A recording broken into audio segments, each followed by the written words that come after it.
Get ready to dive deep into an incredible story that has captured the world's attention.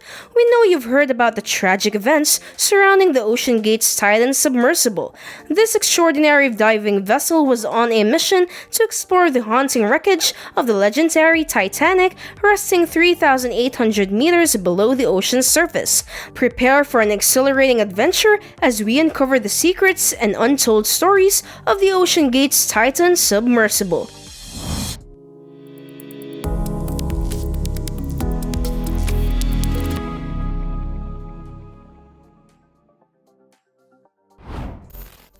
Exploring the depths, unveiling the Titan submersible's extraordinary world. Today, we're diving into the extraordinary world of the Titan submersible, an absolute game changer in deep sea exploration.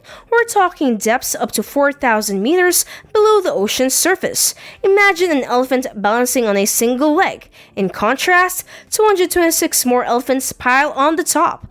Yep. That's the kind of mind-boggling pressure we're dealing with. And let's not forget about the bone-chilling darkness, freezing temperatures, and communication struggles with the surface.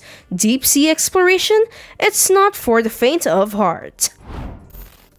Unraveling the fate of the mighty carbon fiber hull. This magnificent Titan submersible tipped the scales at a hefty 10 tons and was composed of a handful of crucial components. The show's star was its mighty carbon fiber hull. Unfortunately, it was its Achilles' heel. The 35 inches thick hull couldn't handle the relentless pressure it encountered on its daring missions. Picture this, folks. It imploded like a railroad tank collapsing under a vacuum's unforgiving grip. Tragically, the implosion claimed the lives of everyone on board. The Titan's hull simply couldn't endure the intense pressure, and the seventh dive to the Titanic marked its heartbreaking demise. It happened in a blink of an eye, my friends. Virtual modeling's battle with the enigmatic Titan. Now, you're probably wondering what on earth was done to prevent such a devastating catastrophe. Well, the first line of defense was virtual modeling, a digital simulation to push the submersible to its limits. But let me tell you, carbon fiber is a tricky customer to model. It's not a solid block of material. It's a complex web of interwoven delicate fibers. This intricate structure makes it susceptible to weaknesses as the layers shift and detach. Unfortunately, those virtual models couldn't quite crack the Titan's secrets without putting it through destructive tests to truly gauge its capabilities. The real-time acoustic monitoring system's life-saving mission. But wait, there's more. The brilliant minds at OceanGate had another trick up their sleeves, a real-time acoustic monitoring system. This bad boy was designed to identify any signs of trouble in the carbon fiber hull before disaster strikes. How did it work, you ask? Well, they deployed a team of small but mighty sensors like ultrasonic microphones and strain gauges to closely monitor the vibrations within the carbon fiber. It was like having a guardian angel aboard, ready to sound the alarm and prevent catastrophic hull failures. The limitations of the Titan submersible. The collected data from the Titan submersible was sent regularly to a centralized system for storage and analysis. The goal was to assess the health of both the internal and external structure and predict potential failure conditions. However, this type of testing was relatively new and, in hindsight, proved insufficient. The Marine Technology Society expressed concerns about the Titan's design and its potential for catastrophic outcomes. The use of carbon fiber and the tubular shape was particularly concerning as they distributed pressure from the weight of the ocean less effectively than a sphere would. Assessing the components of the Titan submersible. Additionally, the end caps of the Titan, made from titanium, were secured to the main hull using 18 bolts, which prevented passengers from exiting. The viewing window, reportedly certified only to a depth of 1,300 meters, posed another concern. These components were tested on a 1/3 scale model in collaboration with the University of Washington. During this testing, an ex-employee named David Lockridge expressed concerns about flaws in the carbon fiber under pressure testing. The operation of the Titan submersible.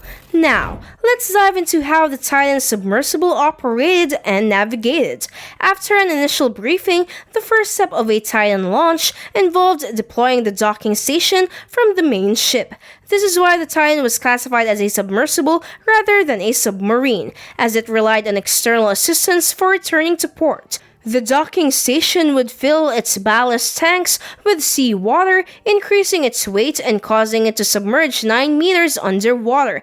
At this point, the Titan could detach from the docking station and begin its descent while the station refilled its tanks and floated back to the surface. This process would be reversed at the end of the voyage. Navigating the depths with the Titan submersible. To maneuver underwater, the Titan relied on 4 electric thrusters from a company called Inner Space. These thrusters allowed it to move up, down, forwards, backward, and rotate. They were specifically designed to operate efficiently in both forward and reverse directions. The power for these motors come from an onboard battery system similar to those used in electric cars. The controls for the submersible, particularly the game controller used to direct its movements, have faced significant scrutiny in the media. However, it's worth noting that game controllers are commonly used in military applications due to their ease of use, durability, and accessibility. Exploring the technology of the Titan submersible. The Titan also featured touchscreen displays that showed images from external cameras and text messages from the main ship. However, capturing clear images in the ocean's dark depths required powerful lights, and the Titan was equipped with 40,000 lumens of external lighting, approximately 40 times brighter than a car headlight. Communication and tracking for the Titan were achieved using an ultra-short baseline acoustic system, where acoustic pulses were used like Morse code to send messages. This system was how the Titan was directed to the Titanic's wreckage on previous voyages, since it lacked its navigation system. Acoustic Positioning System. Locating the Titan submersible. The surface ship's knowledge of the Titan sub's location relied on the acoustic positioning system.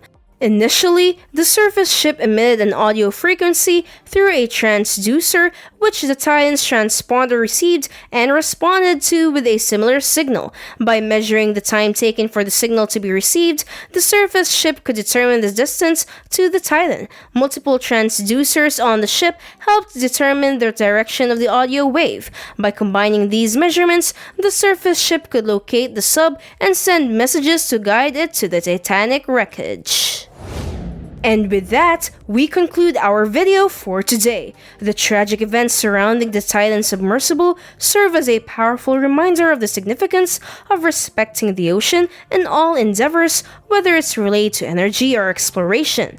We appreciate your viewership and engagement. If you found this content valuable, please show your support by liking this video and subscribing to our channel. Stay tuned for more compelling content like this in the future. Thank you for watching.